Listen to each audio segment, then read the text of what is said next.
ఒకప్పుడు ఒక చిన్న గ్రామంలో ఒక అందమైన చెరువు ఉండేది. ఆ చెరువులో ఎన్నో తెల్లని గులాబీ రంగు కమలాలు మొలిచేవి. కానీ వాటిలో ఒకటి మాత్రమే బంగారు రంగులో మెరిసేది. అందుకే అందరూ దానిని బంగారు కమలం అని పిలిచేవారు. ఒకరోజు ఆ చెరువు దగ్గరికి ఒక చిలుక వస్తుంది. అది ఈ బంగారు రంగు కమలాన్ని చూసి ఆశ్చర్యపోతుంది. ఏమిటిది? ఇంత అందమైన బంగారు రంగు పువ్వా? ఇలా ఎక్కడా చూడలేదు. నమస్తే చిలక, నేను బంగారు కమలం.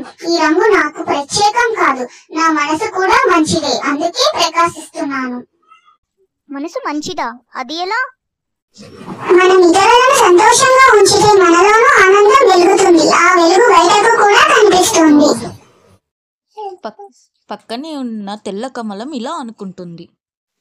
ఎందుకు అందరూ ఈ బంగారు కమలాన్ని మెచ్చుకుంటున్నారు? నేను కూడా అందంగా ఉన్నాను కదా, దీన్ని ఏమైనా చెడుగా తీర్చాలి.